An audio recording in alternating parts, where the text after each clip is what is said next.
Buenas noches, bienvenidos a este tercer programa de Voces de la Salud, en donde tendremos el gusto de platicar con la doctora María Fernanda Arboleda, es una experta en el tema de cannabis medicinal, y tendremos una conversación que nos dará un poco de luz en los mecanismos regulatorios para México, América Latina, en las diferencias del uso medicinal, el uso recreativo, y qué es lo que esperamos desde un punto de vista de aplicaciones médicas hacia el futuro.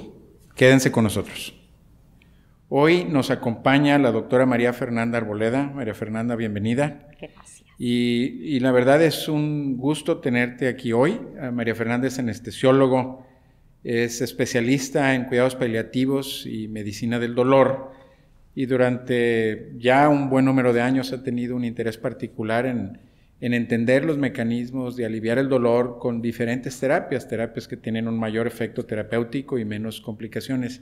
Y una de esas en particular tiene que ver con un gran tema en México, en el mundo, en Sudamérica, y es el rol del cannabis medicinal, la marihuana en general.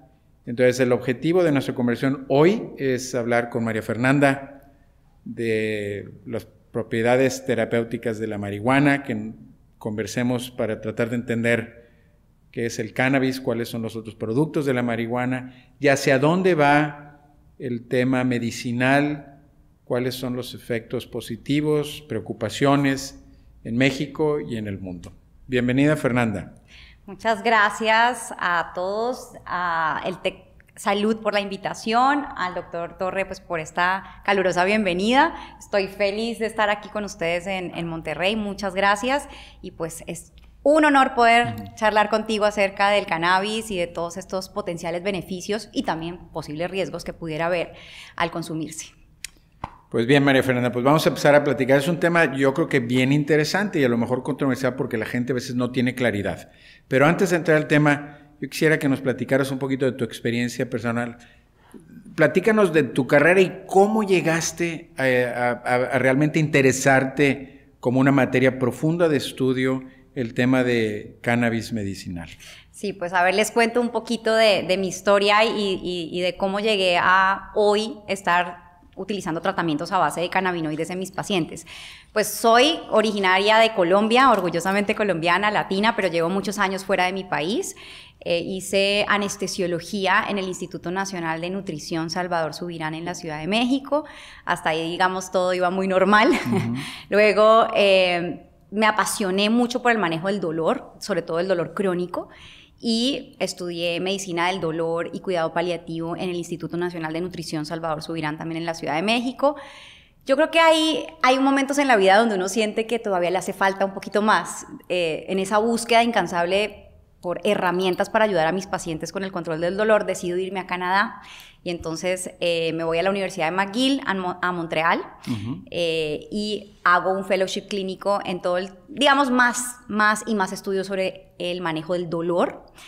Y bueno, la vida da muchas vueltas y estando ahí viendo pacientes, sobre todo en la unidad de dolor oncológico, en los pacientes con cáncer, empiezo a ver cómo, les estoy hablando de hace unos 6, 7 años, veía cómo los pacientes, sobre todo con cáncer avanzado, estaban empezando a ser tratados con cannabis medicinal o con cannabinoides, que ahorita hablaremos de sus diferencias. Y dije, esto lo tengo que aprender, es una gran herramienta para mis pacientes, y es así como empiezo, digamos, de alguna forma a trabajar en este campo o en esta área de la medicina. Hice un Postdoctoral Research Fellow, estudios postdoctorales en investigación en cannabis medicinal y cuidados de soporte en cáncer con el Departamento de Oncología de la Universidad de McGill en Montreal y con Santé Cannabis, pues que es una clínica líder en cannabis medicinal en Canadá. En la clínica hemos visto más de 14,000 pacientes ya para el tratamiento con cannabinoides en diferentes contextos clínicos o enfermedades. Por supuesto que el dolor crónico es uno de los principales motivos por los cuales los pacientes acuden a la clínica buscando tratamientos con cannabis medicinal. Y pues desde ahí a la fecha trabajo con la clínica. Actualmente soy la directora asociada de investigación. Y pues digamos que estoy muy dedicada hoy por hoy no solamente al tema de investigación, sino también al tema de consultoría a diferentes compañías de cannabis y al tratamiento con cannabis medicinal a mis pacientes en América Latina y en Canadá, específicamente en Colombia es donde va un poquito más avanzado y ahorita seguramente hablaremos de la regulación, pero ese es un poco el camino que he seguido. Ha sido un camino difícil, sí, por todo lo que implica el prohibicionismo en el que hemos crecido de la planta de cannabis y todos estos prejuicios, estigmas social y mitos que hay al respecto, pero es parte de lo que me apasiona, ese tema de la educación y el crear conocimiento y desmitificar tantos temas relacionados con esta planta milenaria.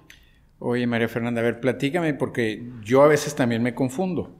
Yo te voy a ser honesto, yo he entrado en el tema por un interés que he tenido en toda mi historia de investigación en tratar de buscar terapias más seguras, con menos efectos secundarios, que disminuyen la inflamación en la enfermedad que yo he estudiado, que es falla cardíaca. Claro. Interesantemente, en la enfermedad que yo he estudiado, un mecanismo que perpetúa y hace que la enfermedad se prolongue o progrese es inflamación. Y había evidencia de muchos investigadores que un compuesto de la marihuana, el CBD, disminuye la inflamación. Y por eso yo me metí y empecé a trabajar pues ya por años en mecanismos muy precisos de ese tema, que luego volveremos.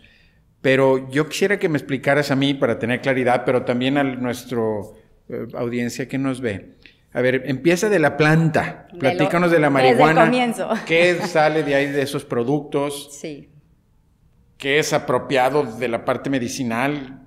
¿Por qué es el tema lúdico? ¿O cuáles son los efectos negativos del uso de marihuana con propósitos recreativos? Platícanos, empieza con la planta, ¿cuáles son los productos?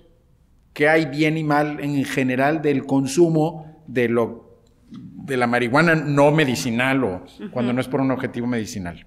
Ok, perfecto. Pues fíjense que yo siempre que hablo de la planta de cannabis, esto es como un universo, ¿no? Estamos hablando de una planta, por un lado, pues como les decía ahorita, milenaria. Hay datos de su uso, no sé si sepas, pero hay datos de su uso desde el año casi 3000 antes de Cristo. O sea, reportes en la literatura médica que se usaba, por ejemplo, para el control de crisis convulsivas, para el control de enfermedades psiquiátricas, inclusive como analgesia durante el parto se llegó a utilizar.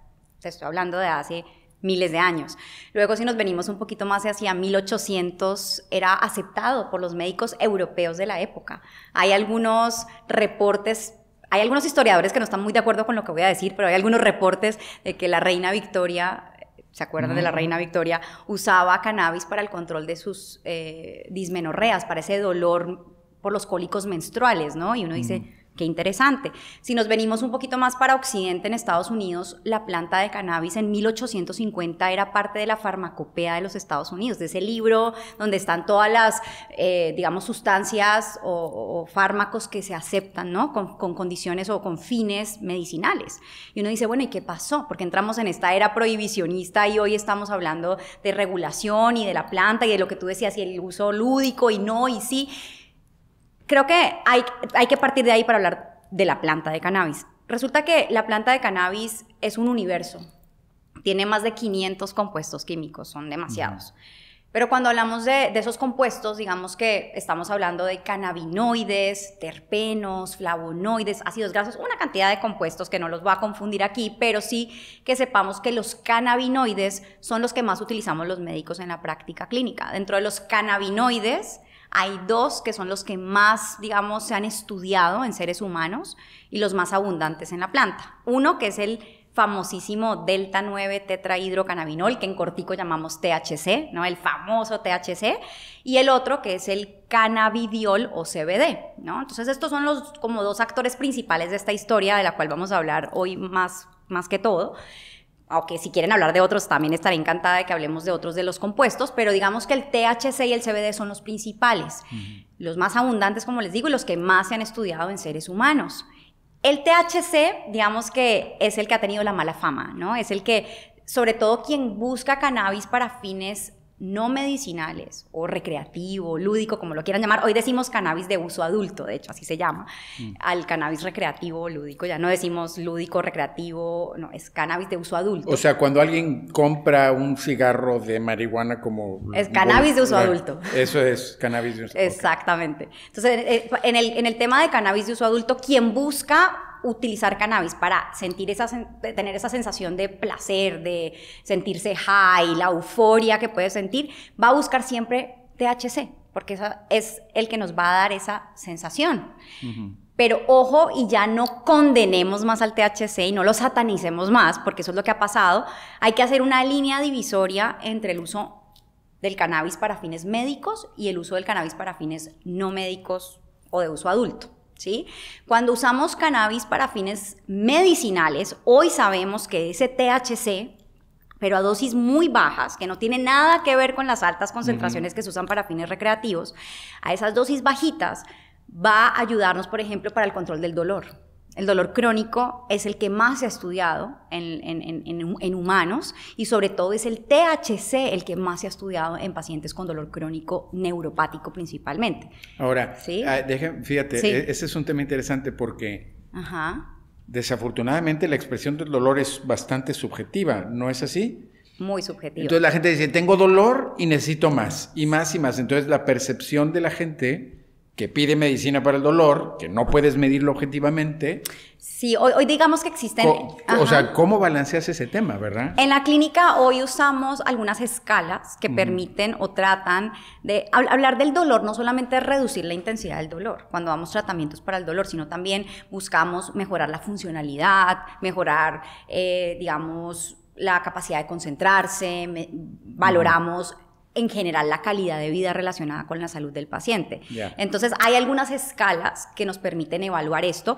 Entonces, al paciente, por ejemplo, que está en tratamiento con tratamientos tradicionales, que no les están funcionando, agregamos a los cannabinoides y en los estudios clínicos que hacemos escalas que nos permiten determinar si antes de empezar con el cannabis y durante el tratamiento se observa una mejoría objetiva, tratando de ser lo más objetivos posibles con estas escalas que tratan de medir la intensidad del dolor y estas situaciones secundarias asociadas al dolor, ¿no? Sí, porque un poco del estigma que yo percibo de la comunidad o a lo mejor de algunos legisladores es ese tema, ¿verdad?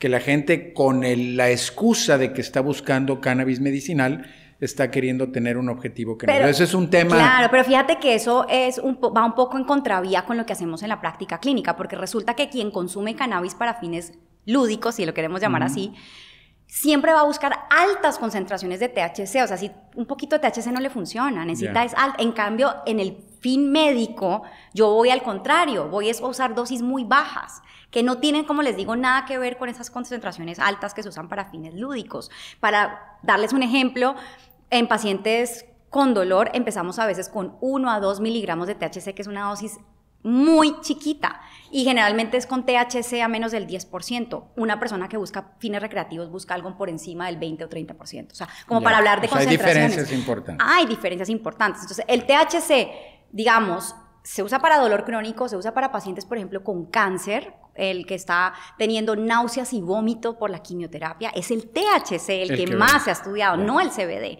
para el manejo antiemético, el control de las náuseas y el vómito. El THC es el que incrementa el apetito. Para nadie es un secreto que quien fuma marihuana después de fumar les da mucha hambre. Eso le llamamos la monchis, ¿no? Los médicos, digamos, usamos esa monchis a nuestro favor en el paciente con cáncer o con VIH que tiene falta de apetito. Eso le llamamos el síndrome de anorexia-caquexia. Y en esos casos el THC nos va a ayudar a incrementar el apetito en estos pacientes. Y también el THC nos va a ayudar a mejorar la calidad del sueño en pacientes con insomnio, sobre todo pacientes con dolor crónico, son los que más se han estudiado. Y se ha visto cómo el THC mejora la calidad de sueño en estos pacientes. Entonces ahí tienes al THC como un cannabinoide satanizado y condenado, pero que a la vez en la práctica clínica yo como especialista en dolor y paliativos es lo que más utilizo. Ahora tú dirás, ¿y para qué diablos sirve el CBD? ¿No? Entonces también el CBD tiene sus características, ¿no? A ver, entonces de la planta tenemos los dos compuestos más importantes, el CBD y el THC. Correcto. Ahorita nos platicaste los beneficios del THC. Correcto. A ver, platícanos un poquito de los del CBD. Correcto. Entonces, estos son cannabinoides, acuérdense. THC y CBD se llaman cannabinoides. El CBD, digamos que es la contraparte. Es como el que va a compensar a veces esas cosas malas, si es que le pudiéramos llamar malas, que podría generar el THC. Aquí te va algo importante y es que muchas veces escuchamos que el THC es psicoactivo y el CBD es no psicoactivo. Sí. Eso es un error. Ambos son psicoactivos. Ambos actúan a nivel del sistema nervioso central. La diferencia es que el THC a mayor dosis puede tener efectos que llamamos, digamos, toxicidad o neurotoxicidad. El CBD no. El CBD actúa a nivel del sistema nervioso central, pero no produce esa toxicidad que produce el THC. Ambos son psicoactivos. Lo que pasa es que nos han confundido también un poco con las regulaciones. A nivel de América Latina está de que más del 1% de THC es psicoactivo, menos del 1% es no psicoactivo. No se dejen confundir con el tema regulatorio y el tema médico o de los efectos farmacológicos per se que tienen los cannabinoides, ¿no? Entonces, volviendo al CBD, el CBD ha mostrado tener, como tú decías ahorita, propiedades antiinflamatorias muy importantes, sobre todo en algunos casos donde el mecanismo inflamatorio es importante, como en el caso del dolor, en artritis reumatoide, en osteoartrosis degenerativas y demás, que hay estos mecanismos inflamatorios, vemos cómo el CBD podría ser muy útil, inclusive en enfermedades de la piel, también estamos viendo cómo estos efectos antiinflamatorios del CBD pueden tener un impacto, por ejemplo, en dermatitis atópicas en pacientes con acné y otras cosas que también está un mecanismo inflamatorio muy importante, y pues lo que tú comentabas de el tema cardiovascular a nivel de algunas miocarditis y demás, donde podemos ver también esto. Ahora, el CBD también ha mostrado el famosísimo efecto para el control de las crisis convulsivas, ¿no? El efecto antiepileptiforme en pacientes con epilepsias refractarias. ¿Qué tipos de epilepsias? Por ejemplo, hay de pronto algunos de ustedes que están conectados aquí que tienen familiares o pacientes con síndrome de Lennox-Gastaut, síndrome de Dravet, síndromes o esclerosis tuberosa, que son estos pacientes que convulsionan muchas veces al día, y el CBD ha logrado reducir la frecuencia y la intensidad de estas crisis, ¿no? Te acordarás de la niña Charlotte, no sé si te acuerdas de la niña Charlotte, que lastimosamente falleció el año pasado durante los inicios de la pandemia. Y esta niña, digamos, ha sido una inspiración para millones de niños que hoy se benefician del tratamiento con CBD para el control de crisis convulsivas. Ahora, yo ahorita quiero volver al tema de una aplicación terapéutica, pero cuando la gente habla hoy de productos de cannabis medicinal, a lo que tiene acceso, por ejemplo, en México o muchos de los dispensarios que existen hoy en los Estados Unidos, es llegar a un lugar en donde te venden un aceitito, en donde te venden a lo mejor las hojas. ¿Cómo puede saber la gente cuando busca qué producto tiene? Claro. Porque yo creo que tú me dices, bueno, THC de este porcentaje, CBD de esta. Los productos que hoy están disponibles en los estados en Norteamérica que tienen aprobada legislación para el uso de cannabis, o en México yo a veces veo dispensarios, pero yo no creo que estén legales, pero he visto algunos lugares y la gente lo puede ver en el web. Platícanos un poquito de ese tema y específicamente los productos disponibles, ¿quién los regula? ¿Cómo los ven? ¿Cómo sabe quién lo usa? ¿Qué porcentaje tiene de cualquiera de los cannabinoides? Fíjate que estás tocando un tema muy importante y es todo lo que tiene que ver con la informalidad que hay muchas veces con los productos a base de cannabis y la desinformación también que hay.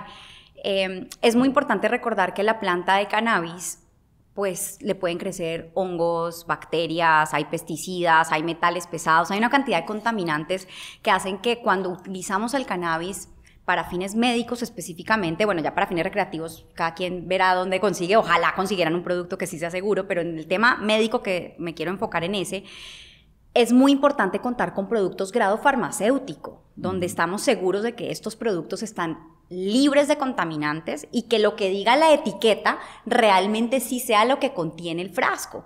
Te digo esto porque imagínate que hace 2 años se hizo un estudio en Estados Unidos, en California, que es uno de los estados que empezó con el tema de la marihuana, en donde agarraron 20 productos de dispensarios y demás, los trajeron a su laboratorio, hicieron una analítica de laboratorio de estos 20 productos. Por darte un ejemplo, en la etiqueta decía CBD 200 miligramos, en la etiqueta, y cuando hacían la analítica de laboratorio tenía 100, y uno dice, bueno, no está tan grave. Luego otro, ¿no? CBD 100 miligramos y tenía 4 miligramos de CBD. Había otros así, súper ya más descarados, que decían 100 miligramos de CBD y tenían 0 0 miligramos de CBD. Y eso es a lo que accede muchas veces el paciente en esa búsqueda. Y por eso aquí es muy importante recalcar, uno, que el cannabis no es la droga milagrosa ni la panacea, es simplemente una herramienta más con la que contamos los médicos hoy para el control de algunos síntomas en algunas enfermedades. Dos, que el cannabis medicinal no es primera línea de tratamiento, que necesitamos haber intentado otras cosas antes. Tres, que es muy importante la supervisión y el monitoreo por parte de un médico que establezca si uno realmente es candidato o no a estos tratamientos, porque hay personas que hoy no deberían estar consumiendo cannabis. Así vayas al dispensario, o sea, necesitamos realmente una historia clínica completa de un paciente sabiendo cuáles son los antecedentes y ahorita te diré por qué. Y por último, si vamos a acceder a cannabis porque el médico nos dice sí, ok, sí eres candidato para esto, saber que el producto que vamos a acceder, si sea un producto que cumpla con un respaldo sanitario y con todos estos estándares de calidad que se requieren para ese producto a base de cannabis, porque si no, pues pueden estar exponiéndose a riesgos innecesarios. Hay casos hoy en la literatura de pacientes que con cáncer, por ejemplo, que desafortunadamente, sabes que el paciente con cáncer está inmunosuprimido, tiene las defensas bajas, va, compra un producto en la calle de cannabis, ese producto está contaminado con un hongo, como Aspergillus, mucor, y desarrollan aspergilosis o mucormicosis pulmonar y fallecen por estas infecciones graves. Entonces, es muy importante hablar de la calidad de los productos. En Estados Unidos, digamos que ustedes saben que desde el punto de vista federal sigue siendo ilegal el uso del cannabis, aunque los estados han tomado decisiones independientes, ¿no? California dice una cosa, Colorado dice otra, Washington otra, New York hace poquito otra. Entonces, digamos que como hay esto en cada estado, pues hay mucha inconsistencia en algunos casos en la calidad de los productos, diferente a otros países como Canadá, por ejemplo, que es donde pues, yo he tenido la oportunidad de practicar, en donde a nivel federal, nacional, sí hay una regulación que establece pues, o da de alguna forma orientación hacia dónde una persona que dice, yo quiero vender cannabis, ok, tienes tu licencia, pero me tienes que mostrar que ese producto está libre de estos contaminantes y que lo que dice tu etiqueta sí es lo que contiene el producto. No sé si respondí a tu pregunta. No, sí, y yo creo que el mensaje importante para la gente es quien lo haya comprado en los Estados Unidos tiene que tener mucho cuidado en dónde para ver si lo que te están vendiendo realmente es lo que es y si el proceso de calidad ha sido certificado por alguien. Claro, y que haya un médico que realmente te esté prescribiendo esto y sabiendo que ahorita hablaremos de México como tal, pero la regulación en México es muy específica al respecto también. Bueno, ¿no? yo creo que es un tema muy importante y digo, hablamos de Estados Unidos porque pues en cierta forma la cercanía con México y claro, el viaje, pues la gente va y ve los dispensarios, pero hablemos un poquito de México en ese tema. ¿Cuál es el estatus, en dónde estamos actualmente en regulación para cannabis medicinal en México? Creo que a mí me gustaría, y si te parece bien, contarles un poquito de lo que ha pasado en América Latina y concentrarnos en México para comparar también un poco lo que ha pasado súper breve. Digamos que obviamente América Latina nos cae mucho, como tú dices, de lo que viene de Estados Unidos, es inevitable. Claro. Y aunque no lo crean, hasta Sudamérica sí llega todo este efecto. Digamos que en América Latina el país que ha tomado la delantera o el país líder desde el punto de vista regulatorio es Colombia, ¿no? Entonces Colombia, a pesar de que hay algunos que dicen, no, pero todavía, claro, son procesos y los marcos regulatorios se van evolucionando, pero digamos que el marco regulatorio colombiano ha sido el líder en la región. Después de Colombia hay otros países que han adoptado un poco la regulación. En Perú, por ejemplo, Perú va muy avanzado. Perú agarró el marco regulatorio colombiano y lo adaptó a su realidad. Argentina va avanzando muy, muy, muy rápido también. Aunque no lo crean, hay unos que dicen muy rápido, no. Sí es rápido comparado con otros países. Brasil, digamos que ahí va. Y México, digamos que está un poco más atrás. ¿Qué ha pasado en México? En México, ustedes recordarán, bueno, si no lo saben, la Ley General de Salud se modificó en junio del 2017, ¿sí? O sea, hace 4 años. Se modificó, ¿para qué? En algunos artículos se dice o se hizo esa modificación para, digamos que incluir al cannabis como o darle esas propiedades al cannabis médicas de las que estábamos hablando ahorita. O sea, sí se le confiere al cannabis que tiene propiedades terapéuticas. Ahora, cuando dices cannabis, ¿estás refiriendo a la planta o a los productos específicos? Muy buena pregunta. O sea, ahí se habla del cannabis medicinal y de hecho especifican al THC como parte de estas inclusiones que se hacen. Resulta que desde el 2017 se tenía, acuérdense que para que una ley, digamos, se haga efectiva y todo entre en vigor como tal, se requiere de un reglamento. Se necesitaba ese reglamento a los 180 días, lo que pues realmente no ocurrió. Pasaron más de 180 días, no hubo este reglamento específico para que se hiciera efectiva esa modificación a la ley. Luego aparecen algunos casos de algunos pacientes que recordarán, pacientes como Carlos Avilés Garfias, que es el hijo de Margarita Garfias, una mujer que ha luchado por los derechos de su hijo y de los pacientes mexicanos, hablando un poco de la discapacidad múltiple de estos pacientes y abogando por estos pacientes, logra ganar una sentencia ante la Suprema Corte de Justicia. Eso fue en 2019, en agosto de 2019, gana y ante este fallo se debía emitir, ahora sí, el reglamento desde la COFEPRIS y Secretaría de Salud a los 180 días, estoy hablando de agosto del 2019. ¿Qué pasa? Pues llega COVID en 2020, se retrasa todo este proceso y hasta enero de este año, esto es un resumen ejecutivo que estoy haciendo, hasta enero de este año, el 12 de enero de 2021, se emite este reglamento, ahora sí es de la Secretaría de Salud, desde la COFEPRIS, en donde pues ya, digamos, se establece que los médicos en México sí podemos prescribir cannabis medicinal a través de los recetarios de código de barras de COFEPRIS, pero ahí va, ¿qué diablos voy a prescribir si no hay un producto que tenga un respaldo sanitario desde la COFEPRIS? Claro, o sea, puedes tener una aprobación y no hay productos. Exacto, estamos ahí así, ¿no? Un poco maniatados y desafortunadamente hay mucha informalidad, a eso me refería, en donde hay productos que se comercializan en México y ahorita tú me decías, sí, hay lugar, claro que sí, y se venden por internet, por WhatsApp, por Facebook y demás, pero... ¿Todo eso es ilegal? Eso está por fuera del marco legal, o sea, todos estos productos están por fuera del marco legal, hay algunos que se conocen como suplementos alimenticios, pero tú sabrás que un suplemento alimenticio no es un tratamiento médico. Claro. Es un problema que están viviendo mucho en Estados Unidos y está arrastrando un poco hacia México, o bastante hacia México. Y el suplemento alimenticio es yo no tengo nada en contra de los suplementos, pero ojo, un suplemento es para suplementar una dieta, para complementar una dieta, no para dar un tratamiento médico. Sí, utilizan esa categoría para introducir compuestos o productos que en realidad tienen un objetivo distinto. Exacto, entonces digamos que hay una sombrillita donde me cobijo y digo, bueno, pues aquí estoy, no estoy haciendo algo ilegal, porque pues estoy cobijado, pero yo no puedo decir que este suplemento, porque tiene CBD, es para tratar epilepsia. Claro. O sea, necesito un tratamiento médico y necesito algo hecho con seriedad y con todo el respaldo y con todo el rigor científico. Y a eso es a lo que tenemos que apuntar y ese es digamos, lo que merecen hoy los pacientes mexicanos, poder acceder a estos tratamientos por una vía legal y segura, ¿no? De que esos sí son tratamientos médicos que van a ayudar a mejorar la sintomatología de algunos pacientes. Entonces, el estatus en México hoy es de que la ley ya se aprobó y el reglamento está aprobado. Exacto. Por lo tanto, hoy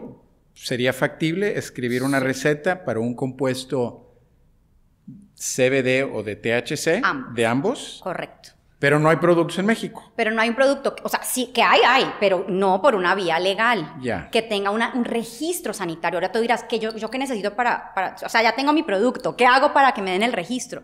Claro, pues tienes que ir a la COFEPRIS, hacer todo un proceso de registro donde muestras con estudios clínicos que tu producto realmente sí tiene eficacia y seguridad y entonces te dan ahí sí una licencia. Ahora, María Fernanda, para hacerte una pregunta un poquito más específica. En los Estados Unidos y en Canadá, ¿qué productos existen que tengan un registro sanitario en Estados Unidos o en Canadá? ¿Y para qué aplicación médica? Mira, eso es muy interesante porque a veces se crea mucha confusión, ¿no? Por ejemplo, en Canadá tenemos alanabilona, por ejemplo, que es un análogo sintético del THC, que es viejo, no es nuevo, se aprobó desde los años 80. La nabilona, al ser un sintético de THC, ¿se acuerdan que ahorita les decía que el THC ha mostrado ser útil para las náuseas y el vómito por quimio? Pues esa es la aprobación que tiene la nabilona, por ejemplo, desde los años 80. Por tanto, en la FDA... Y es un producto sintético que es THC puro. THC, solo THC.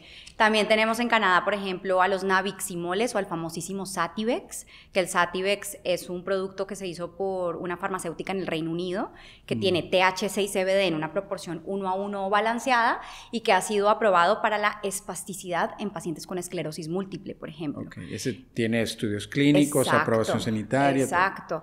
Y digamos que dentro del marco regulatorio canadiense existe una oficina que se llama el ACMPR, que se encarga de decir cuándo tú sí puedes tener licencia o no, y digamos que hay una categoría, y hoy de hecho se dice que el cannabis medicinal que no sea ni la nabilona ni el Sativex se consideran unapproved treatments, tratamientos no aprobados, okay. Pero digamos que sí se pueden comercializar, o sea, sí hay una regulación que dice, ok, no está como tal aprobado como medicamento, pero se puede comercializar, como pasa en Colombia con las fórmulas magistrales, ¿no? Okay. Yo no sé si sepan, pero las fórmulas magistrales es como cuando uno va al dermatólogo y que te preparen una crema con esto de porcentaje de esto, igual con las fórmulas magistrales de cannabis. Entonces en Colombia tu médico te dice, necesitas tanto de THC, tanto de CBD, y la compañía de cannabis que tenga una licencia te prepara, preparar, pero teniendo la licencia con el permiso del INVIMA, que en este caso es como la COFEPRIS en Colombia. En México no tenemos eso todavía. Todavía no, esperamos que pronto. Sí. Ahora, aparte de los compuestos para el dolor o espasticidad en Canadá, yo cuando menos conozco el de GW Pharma. Sí. Para Epidiolex. Epidiolex, para las crisis convulsivas, particularmente de las condiciones que ya describiste. Sí. Ese producto es un producto que eventualmente podremos tener en México, o cuando la gente ve que ese es un tratamiento efectivo para una enfermedad terrible y quiere usar algo que esté a su disposición en México. ¿Cuál debe ser la recomendación? ¿Cuál es la conducta correcta de la gente? ¿O debemos de hacer una campaña activa para tratar de buscar que la legislación avance, que introduzcan ese tipo de medicamento? Porque realmente lo que para estos pobres niños que tienen estas crisis convulsivas, realmente la calidad de vida está deshecha. Claro, es terrible tanto para los pacientes como para sus familias. Digamos que no hablé del Epidiolex como tal, porque, por ejemplo, y sí me preguntaste de Estados Unidos, y perdón que no respondí eso, pero en Canadá, por ejemplo, no tenemos Epidiolex. Entonces, como no hay Epidiolex, usamos extractos, o sea, extractos me refiero a aceites enriquecidos en CBD. Ustedes se van a encontrar básicamente con 3 tipos de productos a nivel mundial. Productos enriquecidos en THC o ricos en THC, enriquecidos en CBD o con THC y CBD en una proporción 1:1. Digamos que el Epidiolex es un extracto natural, no es sintético, es natural, de cannabis sativa, efectivamente hecho por GW Pharmaceuticals, que se ha aprobado, al ser rico en CBD, se ha aprobado para la epilepsia refractaria, específicamente las que hablábamos ahora. Ahora bien, ese producto, por ejemplo, en Canadá no existe, no está aprobado todavía por el Ministerio de Salud canadiense. Entonces, ¿qué hacemos? Utilizamos productos enriquecidos en CBD, no Epidiolex, pero que sí tienen licencias para fabricación y comercialización en Canadá, por dar un ejemplo. ¿Que si debería estar un producto así en México? Por supuesto. En Colombia, por ejemplo, para dar un ejemplo más de América Latina, como tener Epidiolex, hablar de Epidiolex o de Sativex es muy costoso, no sé si sepan, pero un frasco de Sativex vale $300. No te venden uno sino 3, entonces son $900. Las aseguradoras no cubren esto. Igual con el Epidiolex, hablamos a veces de tratamientos de $2,000 o $2,500 por frasco, entonces es sumamente costoso, muchas veces no hay acceso, y aquí cuando buscamos hablar del tratamiento con cannabis, hablamos mucho del acceso real que puedan tener los pacientes a estos tratamientos.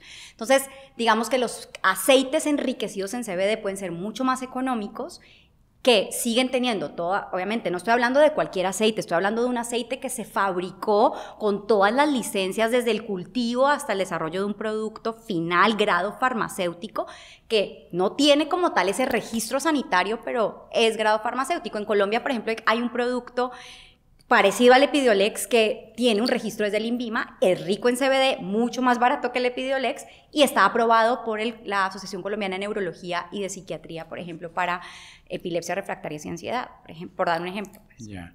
Ahora, ese tipo de productos, los doctores asumen que van a tener un efecto terapéutico. Ese no se ha probado en un estudio clínico, es simplemente hacer lo mejor con lo que tienes en el mercado en donde estás trabajando, ¿verdad? Pues no tienes acceso a el estándar, que en este caso sería una medicina que pasó por todos los procesos, que tiene esos estándares de calidad y seguridad.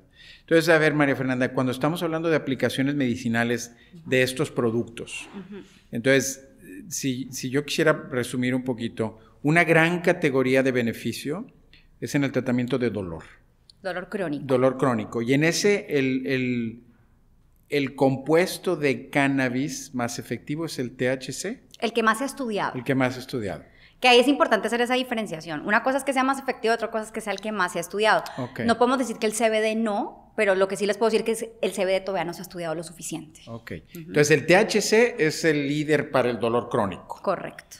El CBD, la indicación más consistente, en donde hay evidencia y a cuando menos un producto en el mercado norteamericano, es para la indicación de epilepsia refractaria en los niños con esos síndromes muy particulares. Sí, y no solo en los niños, sino que también estamos viendo que en esos estudios también se incluyeron adultos. Entonces, es en pacientes a partir de los 2 años en adelante. Ok, para ese que particular. Ahora... Y para ansiedad, trastorno, pero no para cualquier ansiedad. El trastorno de ansiedad social, a esas personas que les da pánico real hablar en público y demás, en esos casos el CBD también ha sido estudiado.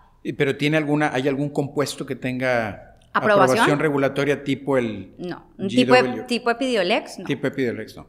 O sea, Epidiolex es el único que tiene todas las cajitas completamente por alineadas, la FDA ¿verdad? en Estados Tiene Unidos. un estudio clínico convencional, tiene una producción de alta calidad reproducible, tiene una indicación terapéutica definida. Correcto.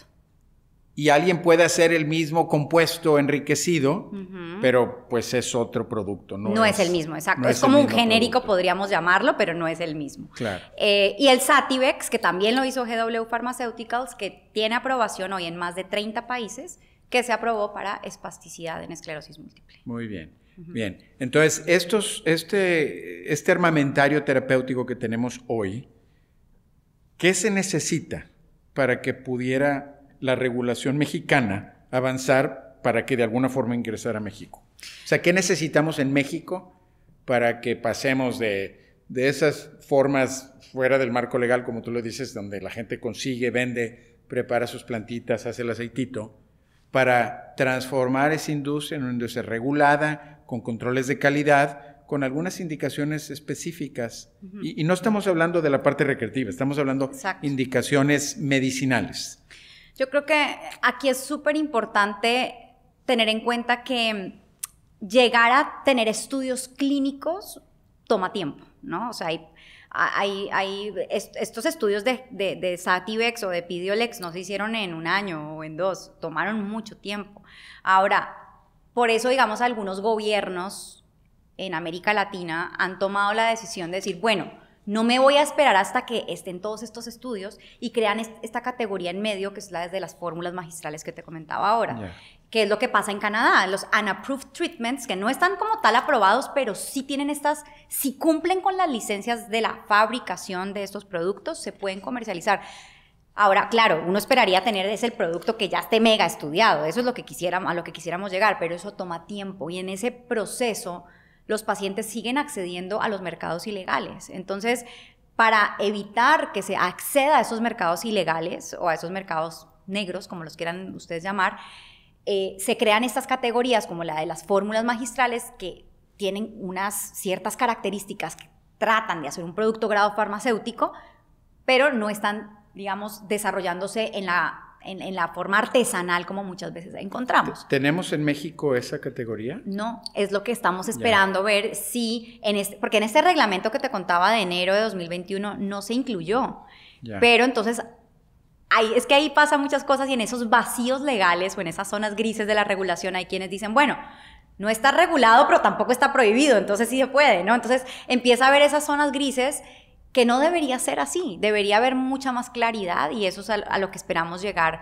con la evolución que tengan estos reglamentos. Esto generalmente es un proceso, sabemos que es un proceso, a veces toma mucho tiempo, pero los pacientes mexicanos ya no dan más espera. O sea, necesitamos en serio empezar a tener acceso tanto los pacientes como los médicos, porque nosotros también estamos queriendo garantizarle al paciente de alguna forma seguridad y también nosotros mismos saber que lo que estamos prescribiendo realmente sí va a dar o conferir esas garantías al paciente.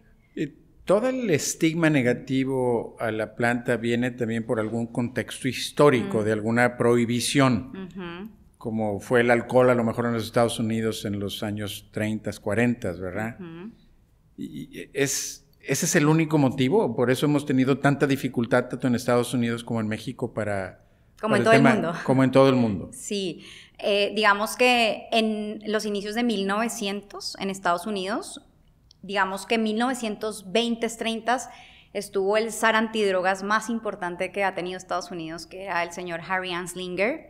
Harry Anslinger fue una de las personas a las que quizás hacemos responsable de lo que vivimos hoy dentro del tema jurídico a nivel internacional, porque él, digamos que creó todo este ambiente. Obviamente hubo muchos intereses políticos, culturales, sociales, pero para contarles súper rápido, en esa época, en los años 20, 30 en Estados Unidos, empezó a generarse toda esta guerra anti-marihuana. De hecho, cannabis es el nombre científico de la planta, marihuana es el nombre coloquial, que viene de México, de hecho. Este término viene de México, del náhuatl. Entonces, viene la palabra marihuana. De hecho, hay algunos historiadores que hablan de las señoras, las marihuanas, que cruzaban la frontera con la planta, y entonces de ahí viene el tema marihuana. Y entonces Harry Anslinger trata como de darle esa connotación negativa. Ya no hablemos de cannabis, hablemos de marihuana. Empieza a ver ese racismo, tiene un tinte racista muy importante hacia los hispanos, hacia los mexicanos, hacia los filipinos y hacia los negros. Harry Anslinger decía que la marihuana hacía que las personas tuvieran comportamientos diabólicos y que hicieran música diabólica como el jazz, que bajo el efecto de la marihuana se generaba esto. Entonces, se crea toda esta cultura anti-marihuana de ojo, peligro, droga, adicción, y en 1961 se cataloga a la marihuana o al cannabis dentro de lo que se llama el Schedule 1 o el esquema 1, que son cuando se mete a una sustancia en el esquema 1, son estas sustancias que tienen un alto poder de adicción y que no se consideran terapéuticos, ¿no? Entonces, de ahí viene toda esa prohibición, y obviamente al haber una prohibición, pues se da todo un retraso. Tenemos una prohibición de más de 100 años, en donde ha habido un retraso desde el punto de vista de investigación, por ejemplo. Sabemos que si no se permite, pues ¿cómo investigo si no está permitido? Entonces, por eso también estamos, digamos que hoy decimos que estamos en la infancia de la investigación en cannabis medicinal a nivel mundial.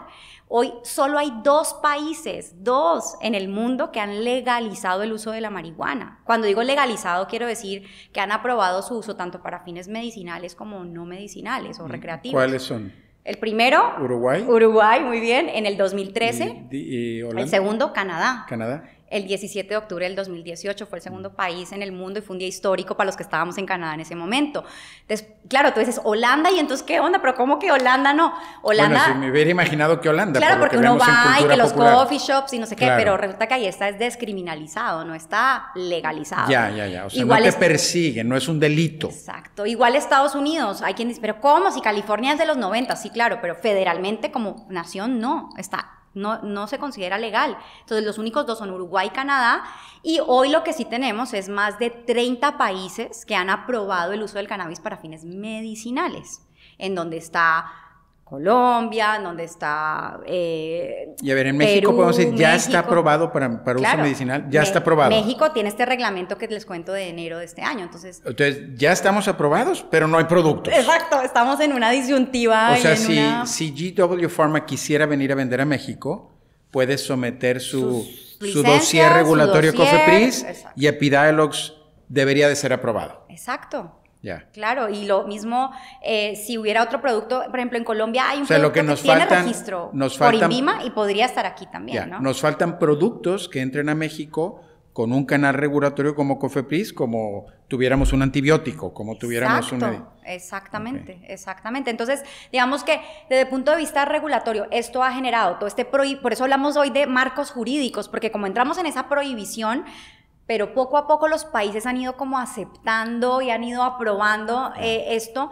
Vemos que, como les digo, más de 30 países hoy han aprobado este uso médico, y pues hoy hablamos en México específicamente, más de 12 millones de mexicanos que podrían beneficiarse de estos tratamientos a base de cannabinoides, que pues están todavía accediendo a tratamientos que o no son tratamientos como tal, o los están preparando ellos en su casa como de forma artesanal, en esa medida desesperada. También hablo en nombre, por ejemplo, de mamás con niños con epilepsias refractarias que están desesperados, tratando de ver cómo controlar las crisis de sus hijos, ¿no? Oye, María Fernanda, a ver, para que quienes nos están escuchando y también para aclaración para todo, la diferencia entre cannabis medicinal versus recreativo en cuanto a la legislación mexicana.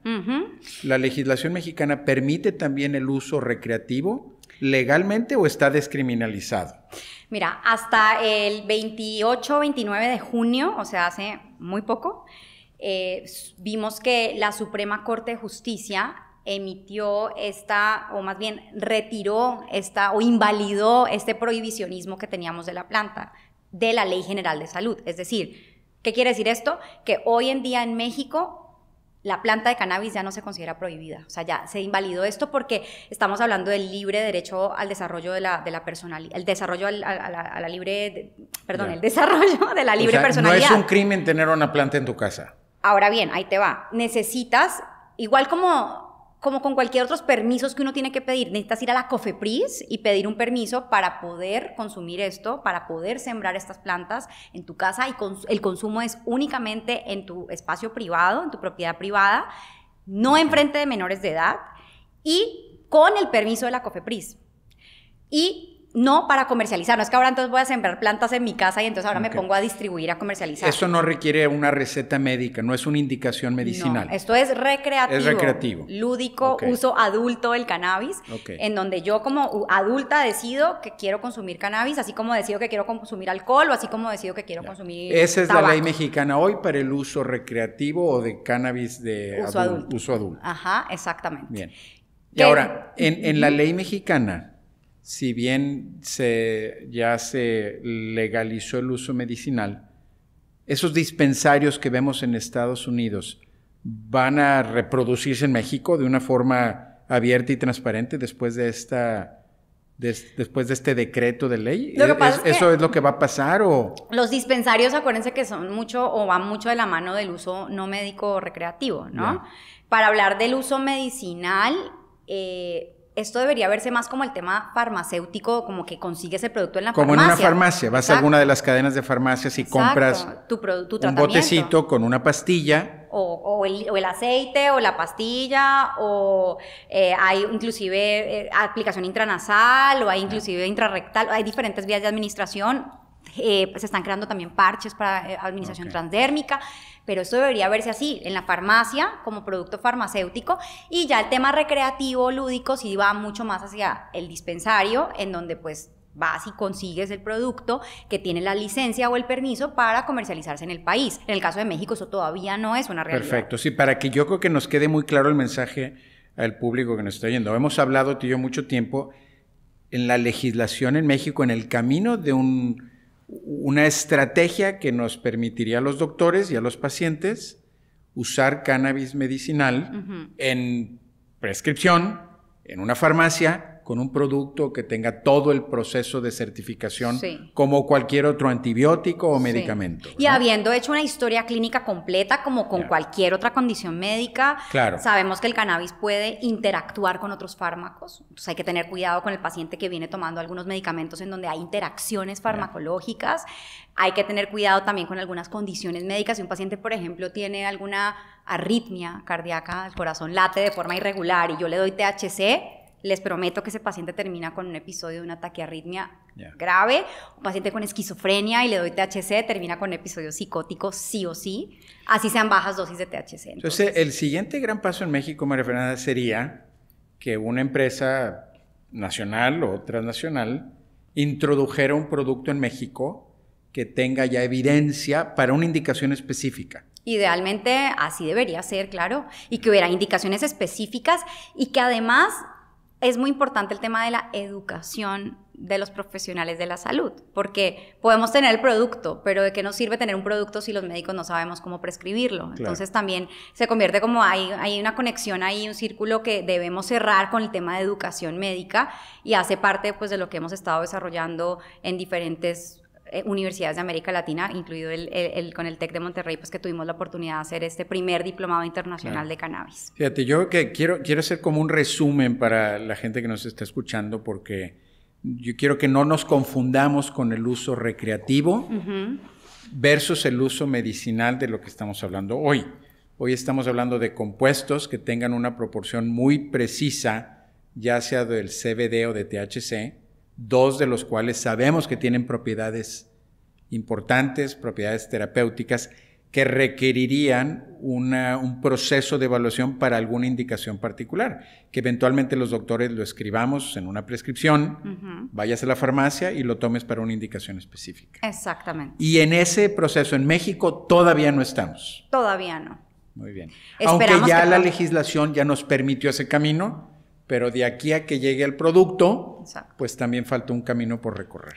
Exacto, yo siempre les digo como que ya hay un reglamento, pero todavía nos queda un largo camino por recorrer para que los pacientes mexicanos puedan realmente acceder a un tratamiento seguro y por una vía legal. Ahora, María Fernanda, déjame hacerte una pregunta que a lo mejor a veces a mí la gente me la haría. Digo, tú tienes una expertise muy particular. Yo veo pacientes que tienen curiosidad o que han tenido familiares o que han sufrido de dolor por alguna condición, y obviamente tú sabes que nosotros estamos particularmente estudiando una indicación específica con un compuesto, pero vamos a suponer que tenemos un paciente en México que tiene cáncer y que tiene acceso a la planta, y la planta la puede utilizar inhalada o en un vaporizador. ¿Qué le dirías tú a esa persona? Si tiene dolor a consecuencia de cáncer y tiene pérdida de apetito, tenemos la habilidad hoy de recomendarle alguna estrategia terapéutica mejor a el uso que aparentemente para la legislación mexicana, bueno, hoy ya me dijiste que ya no estaría criminalizado. Te iba a contrapreguntar, ¿estamos hablando de un paciente en México? Porque si estamos hablando de un paciente en México, te diría, desafortunadamente yo, a pesar de ser médica, que sí tengo la posibilidad de prescribir en México, no podría recomendar un producto en México porque no existe un producto donde yo te diga, sí, ese tiene el respaldo sanitario de la COFEPRIS. Si estuviéramos hablando de un paciente en otro país que va un poco más avanzado en América Latina, estamos en Colombia o en Perú o en Argentina, te diría, mira, si es un paciente con cáncer, siempre hay que determinar por qué yo le voy a dar cannabis a un paciente. Siempre hay que establecer el objetivo. Dolor, manejo del dolor crónico, ¿verdad? Digamos que en el paciente con cáncer hay que recordar que no solamente es dolor, también puede ser lo que hablábamos ahorita de malnutrición, náusea, vómito, apetito, ansiedad, depresión como síntoma. Nosotros publicamos un artículo hace 2 años con el equipo con el que trabajo en Canadá sobre el uso de cannabis específicamente en pacientes en cuidados paliativos y cuidados de soporte en cáncer, y vemos cómo el cannabis puede ser muy útil como complemento. Acuérdense que el cannabis no reemplaza a nadie, el cannabis complementa, es un adyuvante en el tratamiento médico y nos puede ayudar a controlar estos síntomas del paciente con cáncer, siempre recordando que, por ejemplo, si el paciente está con opioides, ¿no? Con morfina, estoy con la morfina, agrego al cannabinoide que quiero agregar, THC, CBD o ambos, y en conjunto, en equipo, la morfina con estos cannabinoides hacen un excelente equipo. Muchas veces el paciente dice, bueno, ¿y cuándo me deshago de la morfina? Calma, o sea, no porque empecé con cannabinoide, entonces ya me voy a deshacer de todo lo demás. No, el cannabis viene a ser parte del equipo y eventualmente podríamos, en algunos casos, ver cómo reducir dosis de otros fármacos, pero de forma muy lenta y pues con la supervisión médica, ¿no? Muy bien. Mira, yo creo que este es un tema de mucha importancia. Yo recuerdo los casos de los niños que veíamos en las publicaciones, tanto impresas o en la televisión, y la respuesta que tenían al efecto terapéutico. Yo quisiera también recordarle a la audiencia, María Fernanda, que muchos de los antibióticos que hoy tenemos o compuestos que usamos en cardiología son derivados de planta. Entonces yo creo que a mí se me hace una contribución importante hoy que hayamos desmistificado esta aura tan negativa que hay en contra de la planta. Prácticamente todas las cosas que tenemos con uso correcto pueden tener un efecto positivo y uso incorrecto son malas. Claro, por supuesto. Fíjate, ahorita estando escuchándote a ti, estaba viendo otro grave problema de salud que tenemos en México, que es, por ejemplo, el tema de la obesidad. Sí. Y uno diría, pues el azúcar no es ni buena ni mala, pero el consumo excesivo pues ha generado una epidemia terrible de salud. Correcto. Yo creo que con esa analogía, total, el tema del uso de productos derivados de la planta de cannabis, seguramente las indicaciones medicinales van a poco a poco ir siendo parte de un armamentario terapéutico, pero también su uso incorrecto y el abuso o el exceso va a provocar efectos negativos. Como con cualquier otra sustancia, o sea, vemos esto con el alcohol, vemos esto con el tabaco, vemos esto con los opioides, que estamos hoy ante una crisis, una epidemia opioide. Entonces, realmente, claro, el uso del cannabis, siempre y cuando haya un uso responsable, va a, digamos, quien diga es que yo consumo para fines lúdicos y no tengo ningún problema. Ojo, porque digamos que también esto va a depender del momento y el inicio del consumo. Entre más joven inicies el consumo y sobre todo el THC, mayor riesgo vas a tener de desarrollar una cosa que se llama trastorno por consumo de cannabis. Antes llamado adicción, hoy se llama trastorno por consumo de cannabis, está dentro del DSM-5, que es este manual de psiquiatría que usamos para los diagnósticos, y ese trastorno por consumo de cannabis es más frecuente en hombres, se desarrolla más frecuente entre más joven empieces el consumo y el haber tenido, por ejemplo, algunos eventos traumáticos durante la infancia. Entonces, todo esto sabemos que ocurre y, como bien dices, también tiene que haber todo un proceso de salud pública. En Canadá, por ejemplo, que se legalizó el cannabis desde 2018, se pensaba que por legalizarlo, entonces ahora todo el mundo iba a salir a fumar marihuana a la calle, entonces iba a dar todo un proceso del consumo en los adolescentes, que es obviamente preocupante. Pues en las últimas encuestas que se hizo en 2020, 2 años después de haber legalizado el cannabis, no se ha visto ese incremento en el consumo. De hecho, hubo una reducción en el consumo, pero también por las campañas que se empiezan a desarrollar del uso responsable, ¿no? Es como que yo te dijera, tómate este alcohol y no sabes si ese alcohol está adulterado o no. Pues no, a ver cómo, déjame ver. Y lo mismo pasa con otras drogas. Entonces, el consumo de cannabis debe ser, si se va a hacer, de forma responsable. Y es como que te pusieras a tomar alcohol todos los días. 10 cervezas al día, pues claro, vas a tener un problema a nivel de hígado, a nivel cardiovascular. Por supuesto. Igual pasa con el cannabis. Si lo vas a consumir de forma diaria, 3 veces, 4 veces al día, pues entonces ahí empiezas a notar los problemas a largo plazo. Interesante, pues yo creo que es bien importante que tanto nosotros, bueno, obviamente tú eres un experto en el tema, pero la comunidad médica tenga una claridad en esa diferencia del uso medicinal, el uso recreativo, cuál es el estatus de la legislación mexicana y qué es lo que podríamos esperar. Entonces, ya estamos llegando hacia el final de nuestra conversación, María Fernanda. ¿Qué te gustaría ver a ti en los siguientes años en México en este tema?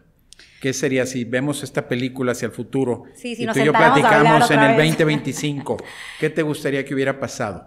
Me gustaría que hubiera pasado, uno, por supuesto, que haya acceso a los tratamientos a base de cannabis, pero acceso real, o sea, que haya cobertura inclusive por parte de las aseguradoras, del gobierno y demás, o sea, que sí haya un real acceso. 2, que haya educación médica, no solamente a los médicos, a los profesionales de la salud en general, enfermería, farmacia, todos los que pertenecemos a este campo debemos estar empapados en el tema del cannabis.